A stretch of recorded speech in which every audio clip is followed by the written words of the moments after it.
Hello guys, welcome to R channel. நம்ம சேனலில் பார்க்குற எல்லாருக்கும் ஹார்ட்லி வெல்கம். இன்றைக்கி என்ன வீடியோ பார்க்க போகிறோம்னா, ஒரு ஸ்பாஞ்ச் கரெக்டான கன்சிஸ்டன்சியில் சூப்பர் சாஃப்டாக வரணும்னா ஃபஸ்ட்டு நம்ம எந்த இடத்துல மிஸ்டேக் பண்ணக்கூடாதுன்னா, கட் அண்ட் ஃபோல்ட் மெத்தடில் மிஸ்டேக் பண்ணிடவே கூடாது.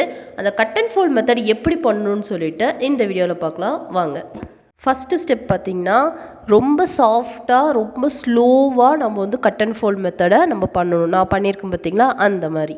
செகண்ட் என்ன கவனிக்கணும்னா, ஒரே டைரெக்ஷனில் நம்ம கட் அண்ட் ஃபோல்ட் மெத்தட் பண்ணுறோமான்னு பாருங்கள். நான் பார்த்திங்கன்னா இப்போ கிளாக் வைஸ் பண்ணிகிட்ருக்கேன். ஒன்று கிளாக் வைஸ் பண்ணுங்கள், இல்லைன்னா ஆன்டி கிளாக் வைஸ் பண்ணுங்கள். இது ரெண்டாவது. மூணாவது, ட்ரை இன்க்ரீடியன்ட்ஸ் ஆட் பண்ணும் போது கொஞ்சம் கொஞ்சமாக ஆட் பண்ணி கட் அண்ட் ஃபோல்ட் மெத்தடில் ரொம்ப ஸ்லோவாக பண்ணுங்கள். இந்த கட் அண்ட் ஃபோல்ட் மெத்தடில் என்ன இவ்வளோ சொல்கிறீங்க, என்ன இவ்வளோ இருக்கா அப்படின்னு நீங்கள் கேட்டிங்கன்னா, ஆமாம் இவ்வளோ இருக்குது. ஒரு வேளை நீங்கள் இப்படி பண்ணாமல் விட்டிங்கன்னா என்னென்ன நடக்கும்னு சொல்லிட்டு பார்க்கலாமா வாங்க. நீங்கள் ஒழுங்காக கட் அண்ட் ஃபோல்ட் மெத்தட் பண்ணலைன்னா போயிட்டு அந்த ட்ரை இன்க்ரீடியன்ஸில் கீழே போய் செட்டில் ஆயிரும். அப்படி ஆகும்போது என்ன ஆகுனா, நீங்கள் எவ்வளோக்கு பேட்டர் ஊற்றுறீங்களோ அவ்வளோதான் ஸ்பாஞ்சும் வரும், அதுவும் சாஃப்டாக இருக்காது. செகண்ட் பார்த்திங்கன்னா, இந்த மாதிரி ஒரு மாதிரி ஸ்ட்ரிங் விழுந்த மாதிரி ஆயிரும், உள்ளே போன மாதிரி ஆயிரும். தேர்டு பார்த்திங்கன்னா, ஓவர் மிக்ஸ் பண்ணிட்டிங்கன்னா கீழே இருக்க ஸ்பாஞ்ச் மாதிரி கிடைக்கும். நீங்கள் டைட்டாக மிக்ஸ் பண்ணிட்டிங்கன்னா மேலே இருக்க மாதிரி கிடைக்கும்.